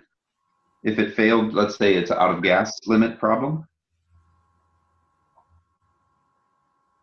So talk us through the whole scenario. Okay, so Alice's wallet pays Bob. However, the deploy doesn't succeed because there's not enough gas. Uh-huh. Or the withdrawal amount plus the gas exceeds her balance. Mm-hmm. So first question is, did the deploy actually work? No. Okay, so then Alice's wallet sends the second transaction such that the gas price is covered. Should the wallet use the same nonce or a different nonce that second time? Well, if Alice is being honest, she's going to use a real timestamp, which is different from an earlier timestamp, which would be a different nonce. Well, you're saying should she intentionally use the same nonce? Yeah, I'm saying as a security measure. Well, I'm not sure that timestamp should be enforced. Let's just call it part of the nonce or part of the signature. Yeah, so let's look at it both ways. So if Alice used a separate timestamp value for the second try, then it all goes through, but somebody could replay her first one if they had it. If the system maintained, I don't know if you could if the system enforced that the timestamps have to be monotonically increasing, never mind whether they have anything to do with the clock, that would secure the thing. But then it has to store it something. Yeah. Right. Yeah. Right. The high water mark. Right. What we don't want to do is have to have data storage that grows linear with number of deploys, right? That's the nice thing about using a sequential nonce, is that you only have to store the most recently used one. It doesn't have to be sequentially necessarily, but yeah, it'd have to store the high water mark. Mm-hmm. You have to store it on a per public key basis. Yeah, that's right. Or per possibly per public key and contract if it's not everywhere. I guess for Rev would have to be per public key or address. Yep. So okay, but did we? I'm not convinced yet that we've found a mistake here. One solution is when Alice sends a transaction that doesn't go through because she didn't have enough gas or for whatever reason, that the correct thing for a validator to do. Oh, in fact, we're already storing something that grows linear in number of deploys, right? How else are we going to enforce that these timestamp user key pairs are unique, right? We have to be storing them all. That's already assumed somewhere. Well, yes, I think I don't think that's been in code yet that I've heard, but Yeah, it another way. What? I've seen it. Oh, okay. I was thinking another way to do that would be by just referencing a recent block hash. Wait. Referencing a recent block hash can't tell me all of the timestamp public key pairs that have ever been deployed, though, right? No, yeah, I'm thinking of another clever trick that may not work. If you referred to a recent block height, like the last time your balance was modified, then that could be independently checked as the last thing, and you wouldn't have to store anything additional. Oh, you're like chaining transactions by pointing to your previous. Yeah, that has another problem that, well, what if you had some kind of DApp or system that wanted to reuse the same wallet code in a lot of places, or same payment stuff in a lot of places? You'd want to not have to necessarily single. Well, maybe I don't know. I'm thinking, could you? Here's the question. So could an application have a wallet contract that you could use essentially concurrently with a lot of different payments? I don't know if that makes sense. In Ethereum and Bitcoin, the answer is no. It has to be, monotomically increasing nonce in the case of Ethereum, and Bitcoin uses UTXO. So, but could that be a potential quality of RChain, that you could do a lot of things in parallel, and so that the nonces don't have, as long as you prevent replay some other way, then concurrency might be able to occur. What's the message you get when you reuse a nonce, a timestamp and stuff? I thought it was no new deploys. No new deploys is what happens when you try to propose a block and haven't deployed anything. Oh yeah. No, that's right. You do get that. There is such a message somewhere, right? When you actually redeploy the thing with the same timestamp, everything looks as if it's going to work normally. But then when you propose a block, it'll tell you no new deploys because it didn't count that one. Yeah, I just want to know what the error message is. It's no new deploys, right? I think it's no new deploys. My software is telling me that string doesn't occur. Let's query GitHub real quick. So I see where you're going, Dan, is you're seeing, well, how does it determine that? Yeah. And so it must be looking at the hash of the previous deploy and see if it's in the tuple space.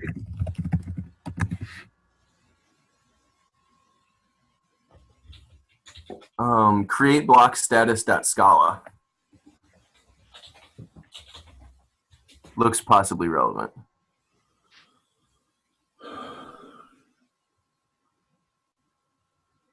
I don't see any strings at all here. Yeah, wait, I'm not totally sure the tool you're using though, actually. Oh, okay, there's an identifier, no new deploys. Yeah, that's what I was looking at, yeah. Oh, that was the whole file? Yeah. To the case classes, yeah.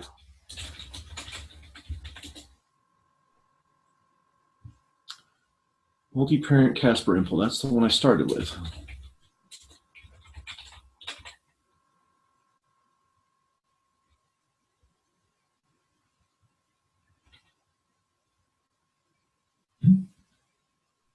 So it's looking at all the prior justifications to see if that hash is there or the message is there. Whether that deploy with the same timestamp user public key pair. Well, that's what I don't see. I don't see anything about timestamps here at all. Well, latest messages is a collection of deployed messages or something. Oh, well, okay, so remember the bug I opened? Whatever they're doing is not exactly testing that the pair of timestamp and user key is unique. It also includes the code. Right, but at least includes a timestamp, right? Yeah, so but what I'm getting at is maybe the way they're actually doing it in practice is by checking for a hash of an entire deploy. That'd be okay, probably. Well, the danger there, oh yeah, you're right.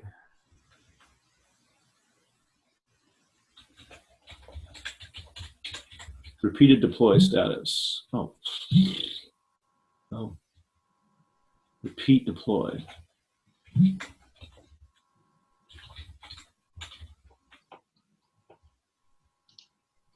Yeah, see, this is what I griped about. It's like, tell you what, if you're going to tell me that including all three in your key is okay, at least change the comment in your code.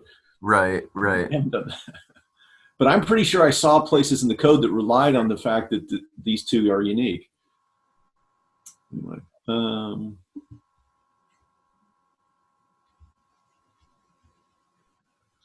so this is the new block, I guess. So to me, it makes sense that the hash or the actual messages there's something were stored. That So it seems has to be just looking at. Does it really have to look up every time based on the raw input, or is it at least hashed for the lookup to be efficient? It's these two are integers basically, public key and the timestamp. So it's not. Okay, If you relative. deploy 10 kilobytes of code, it's not trying to look up 10 kilobytes of code. Yeah. Okay.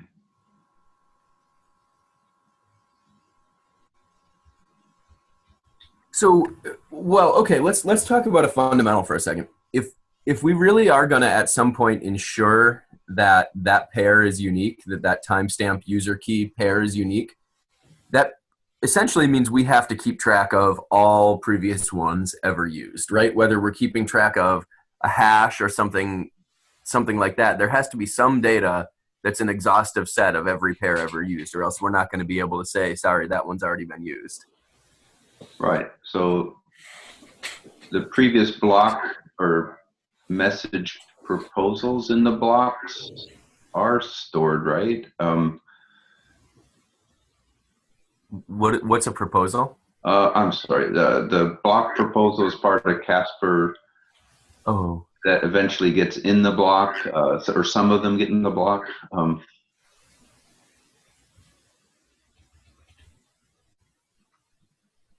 Certainly the successful ones are there.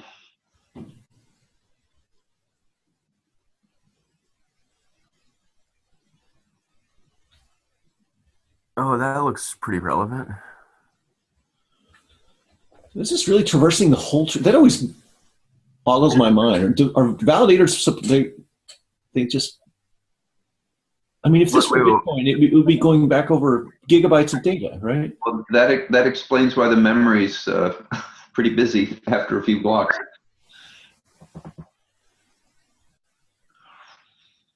Yeah, I mean, I took data a couple months back that shows as the blockchain grows to 100 blocks, proposed times take over a minute. Oh, I saw something in the dev chat where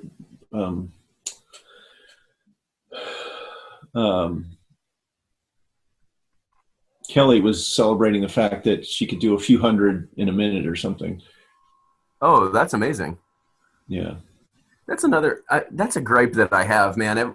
I feel like there's no outreach to community anymore. You know, no one even knows how to run nodes anymore because they're not teaching that stuff. Really?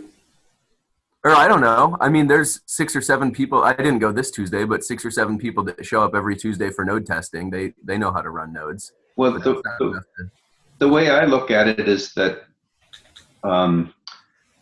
the how do you say this? You know, the RChain leadership kind of burns through goodwill by over promising, and so Yeah. you know the problem that not having a healthy test net right now is more of an engineering problem than it is a community adoption problem. But because you know, early on, there were lots of validators that tried to make it work and ran into, you know, this problem like things slowing down and all kinds of things. So it's asking a lot of volunteers, you know, to keep at it when, and then further, you know, like some of the Discord channels aren't attended to by the core team. Yeah, right. So And like node testing when it started out was a great way to learn, you know, or like when something broke, people would be there like thinking out loud about it, or like, here's maybe where we should check, or here's what we expected to happen. But now when something doesn't work, it's like, okay, well, we hope it works better next time. And then the core team has a private debrief afterwards where the people who are interested and volunteered their time don't get to hear anything about that stuff. yeah, I think and there's two parts of that. One is that you know, the problems like you know, deploys taking over a minute, you know, several months ago, that to solve that was pretty hard. But anyway, Dan, back to you, Dan. The code that you were on, or maybe are still on here, that lookup is probably or that dot exists is probably not that efficient, right? If it were looking over the whole history every time. Well, the exist part is probably within a block, but this is doing the breadth first traverse of the entire history of the world, I think. So if there were, you know, instead a hash map, it might be faster. But goodness. You still got to do something on the order of the whole history of the world. Yeah, and so making it a hash map would make it constant time lookup, but then space explodes, right? Because hash maps are huge space-wise to implement. Are they? Yeah, because the way it works is you allocate an array that will be sparse. Because if it's not sparse, then you don't get that constant time lookup, right? If you get hash collisions, then you have to probe through your hash table, and you don't get constant time anymore. Okay, well, you can tune. I mean, it could be like 40 or 50 anyway, and it's approximately constant time, right? It's really log. No, with a tree map you get log time. With a hash map you get actual constant time lookups. No, but sometimes you get collisions. Sometimes you have to, tidy up your tree, right? Oh yeah. Amortized constant time. Yeah, that's true. Yeah. But that wouldn't have to be in the same. Wouldn't even have to be in the same mechanism as the rest of the blockchain, or would it? Never mind. I'm just brainstorming.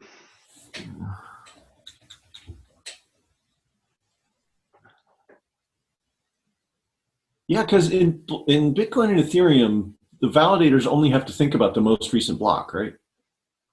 Yeah, because it's a linear blockchain. So they just not only that, but there's no operations that make that where you have to consider history other than knowing the hash of that. Yeah, the biggest problem with I think you're correct. The biggest problem with Bitcoin, kind of related to this, is the mempool. Is they just have this huge memory of transactions that either haven't been mined or that they, for some other reason, have to keep in memory. Oh, I had the impression that those are like going on now. A lot of people care about them now. Yeah, but I think there's also, but it gets big, is my point. But so looking back at this code, is there a way that this could be made more efficient so that it grows more linearly? Well, linear in this history of the world is not great.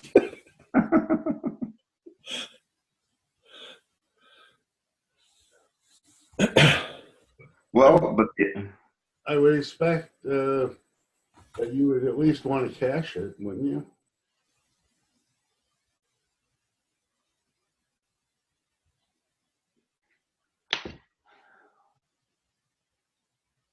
But I mean, how many blocks are there in Bitcoin right now? 400,000 or something?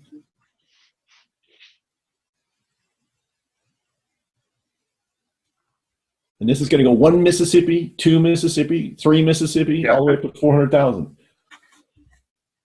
Yeah, it won't take long to get 400,000 in RChain. If you're caching the hashes, well, the Oh, I see. You could trade space for time. Yeah.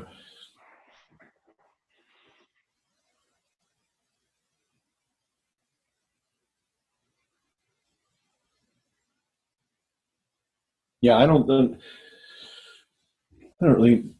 There's all these things where, like, when you do an eval or it sends you the entire tuple space. I'm like, what is this? Just in case you need it. And so I don't know when, because clearly that, I don't think anybody expects that to work in production. But I never know for sure. There's no ticket that says, oh, yes, of course, we're going to fix that.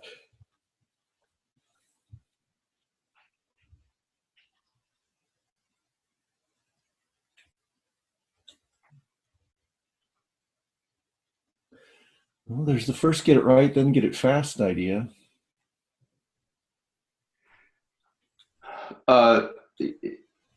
So in other words, if it looked at history instead of all at once, it looked at the last day and then the last month and then the last year or something. Looks at it. No, I just mean that maybe this code is correct and nobody expects it to go all that fast. And then maybe after they get everything working and correct, they'll think about how to make it go fast. Oh, okay. Yeah, that's legitimate. Except then there should be a to-do item for that. I think it's a never-ending process where you discover, despite what anyone thought, where most of your time is being spent, and then you optimize that piece.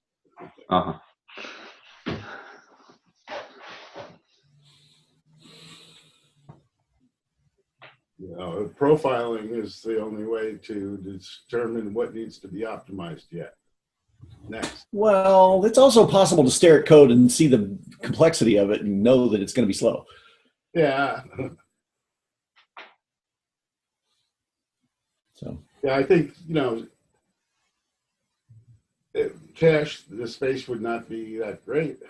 And if it becomes a problem, we can fix that.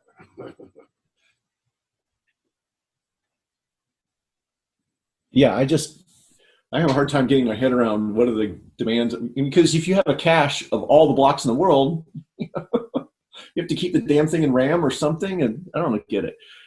We're talking about how this whole thing is a memory mapped store, which is sort of okay, unless you're having to go through a lot of it, which means you're going on and off the disk, which is slower than. Well, we're talking about. I think the signed messages, and that's a small percentage of what's on the blockchain if it's cached. Oh, well, okay. Maybe they have some way of splitting the blocks into different pieces. To me, it looks like they're looking at all the blocks. We just need to determine if it's unique or not, right? Yeah. And so we have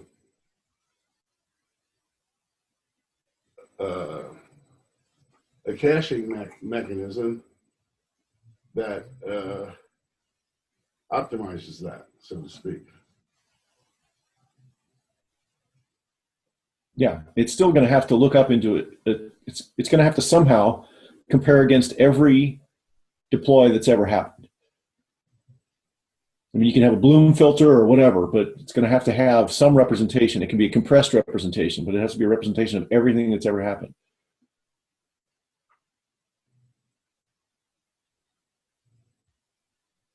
Oh, A big DHT. Yeah, so whatever. that's seems unreasonable. Yeah.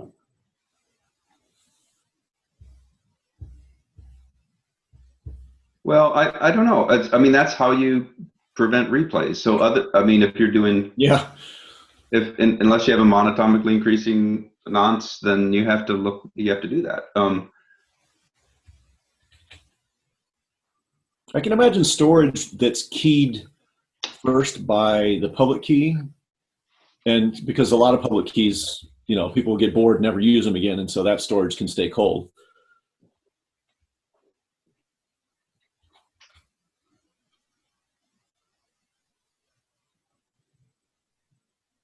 Because that would be another way to do this traversal. Instead of going by block, you could go by public key. Yeah. So I mean, clearly this code near where your cursor was can be optimized somehow. Right. I don't know how, man. Yeah, one of the next things for me to figure out is whether there's a single point where all these transactions have. Oh, here's a question. Last time we were looking into this, Joshy, maybe you could think about this a little bit. All the transactions are going to go into a purse for the validators. So, yes, they all go through one channel. I think Joshy dropped off. Ah, okay.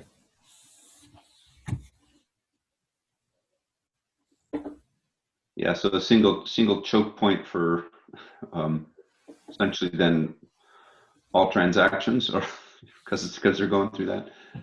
Yeah, I have a thought there, which is that you make that into a system contract, and then it's okay. Uh-huh.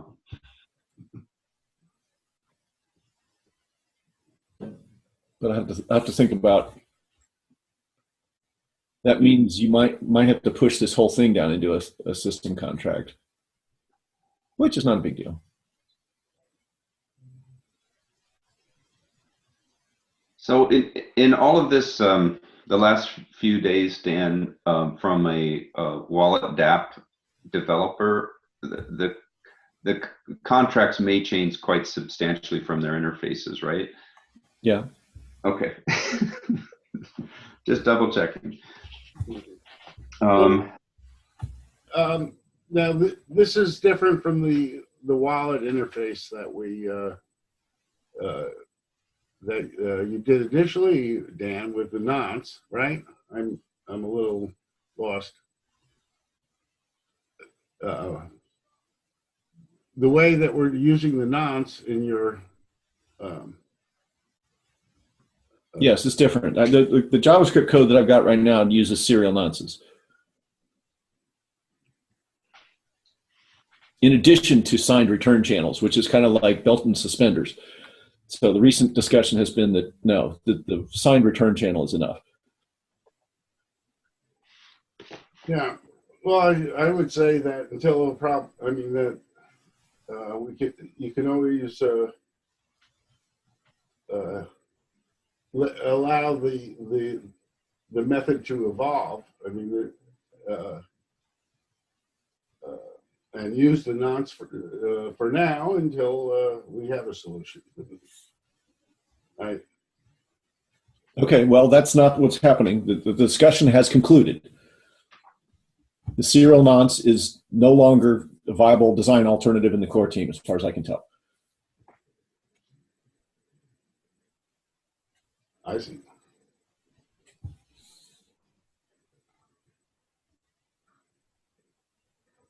And that's probably fine if the lookup of, past signature or past return channels is fast or fast enough. That's probably fine. Well, the only lookup of past return channels is indirectly via the past lookup of public key and timestamp, as far as I'm sorry, that's probably what I should have said, is okay. The lookup of, that doesn't quite feel right to me, but it feels like it should be the whole, a hash of the whole, I don't know what to call it now, deploy. But as long as that lookup for uniqueness is fast enough, sounds okay. Yeah. To not use an ONS. So you're keeping the hash of every deploy. That's not what the code does now. It keeps the user and timestamp, but as far as I can tell, that would be one-to-one. I mean, at some point, this signature, no, actually it doesn't. Yeah, this signature is signed over a hash, and you could keep track of those hashes, but they're going to be one-to-one to pairs of user and timestamp. Well, wait, no, they're not. I see what you're saying. Yeah, Ed, that would be a different design, substantially different design. Well, that would allow more concurrency for the clients, that if two happen to hit the same timestamp but were for totally independent purposes, that seems like that should still be legitimate.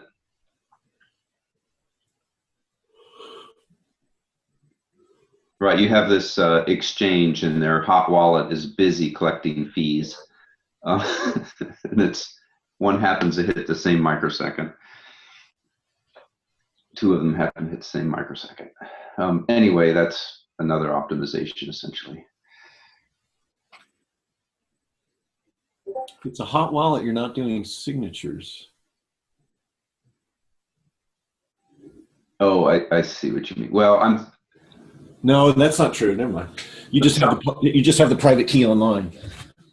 Yeah, that's what hot means. But so you know what I'm saying is that you have some app that's just really, really busy, blasting out deploys for all kinds of purposes.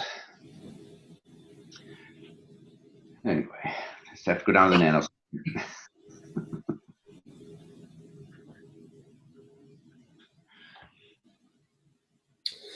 All right. Well, I think this is a wrap for me. So quick question. So how many core developers are involved in wallets now? Yourself and Uvidu, anyone else? The meeting on Friday I did not attend, but it looked like it had about 8 people. Okay. Well, what's the next follow-up?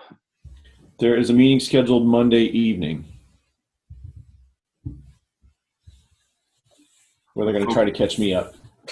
Okay. Well, be great if you or Chris or somebody just kept us abreast of status on the wallet channel or wherever.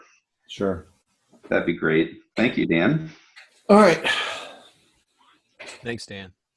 Sure. Thank you. Thanks, Dan. See y'all. Bye for now. Have a good day, everyone. Okay. Jim, I'll follow up with the getting you set up on Blockspace's Discord. So Sunday nights at 8 p.m. is the community call for Blockspaces. You have to get that on our calendar. Oh, okay. Yeah. Sounds like a plan. Okay. Well, you enjoy the rest of your weekend, and we'll be chatting soon. Yep, tomorrow night. Yes, absolutely. Take care. Later. Bye-bye.